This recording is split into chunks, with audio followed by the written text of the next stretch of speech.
I like this slide because it shows sort of Katlyn, my daughter, and I when she was just about a year and a half old.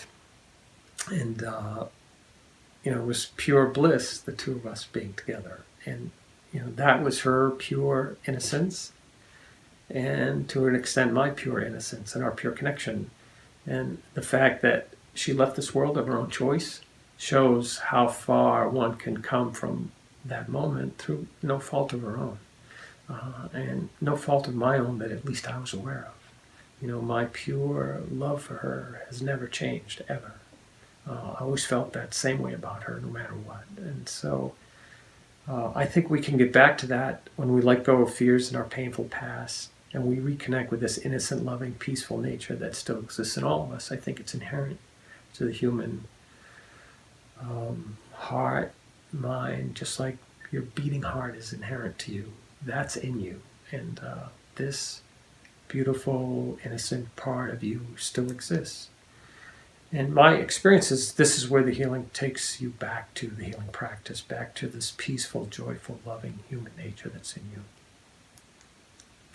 So the reminder of today's lessons, you're not alone. Hopefully you're feeling that a little more if you were feeling alone, that at least I'm here for you and others are here for you. And over time you can make that connection, that it's not your fault, you're a good person, and that even we have a client, I remember it took me so long to continue repeating that before she was willing to accept it. But, both of her parents were alcoholics. Even though they tried to be kind with her, there was a lot of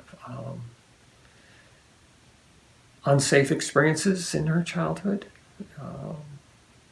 She started drinking with them when she was 12 or 13. And she grew up to be a functional alcoholic, did some difficult things in her marriage. She had an abusive husband, and she blamed herself for everything. And she said, my parents were good parents. And, we all want to believe our parents are good parents, and I know parents do the best they can. I was one who made mistakes, who did the best I could. But the truth was, she suffered from some pretty difficult things that happened to her since she was a child. She was never, ever in a safe environment, ever. And she dealt with her pain with alcohol just like her parents had taught her to.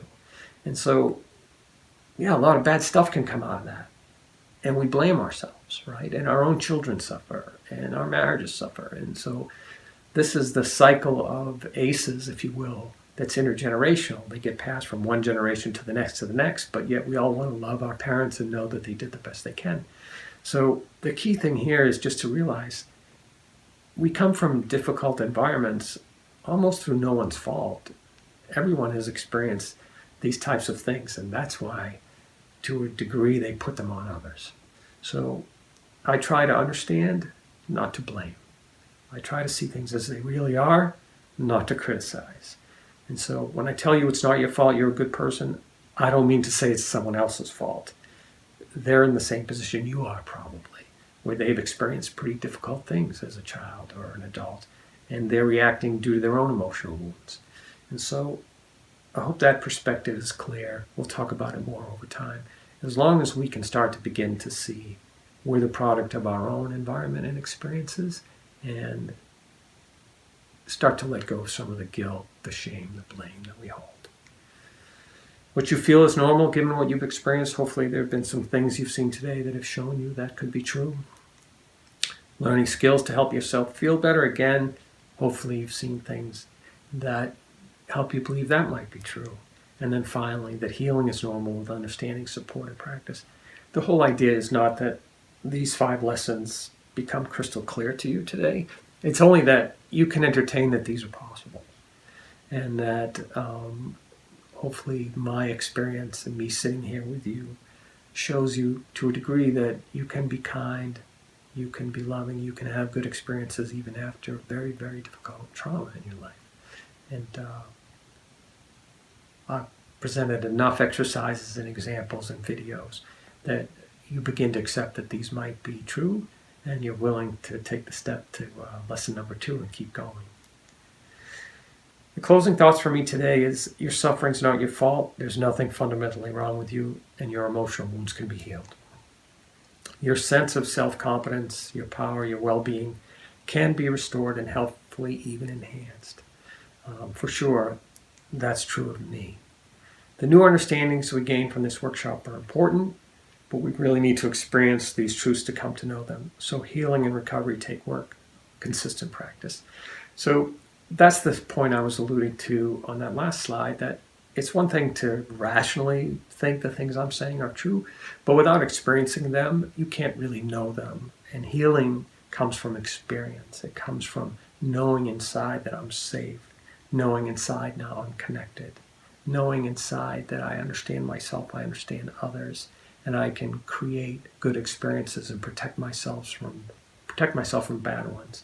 You have to know that from your own experience to really experience healing. The wounds from our difficult experiences can only be healed by better experiences, for sure. So with safety and loving support, each of us has the power within to make the healing journey. We just need to exercise it.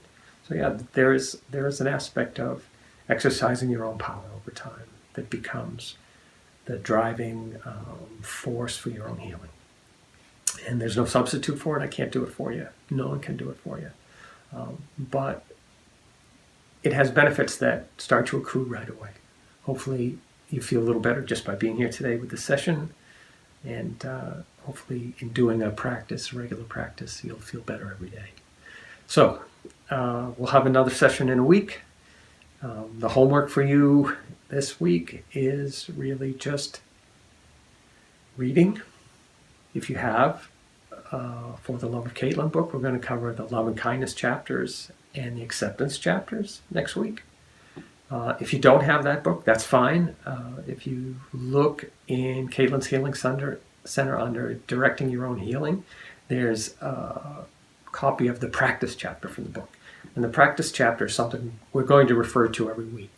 So for those who don't have the book, just please download the practice chapter. And if you have time this week, read the practice chapter. And to the extent any of the practice chapter resonates with you, like a morning mindfulness practice and journaling, or an evening gratitude practice journaling, please start that, because I think you might see benefits from that right away. And then I look forward to seeing you next week for session 2. Thank you again for being here. As always, it's an honor and a privilege to be here with you.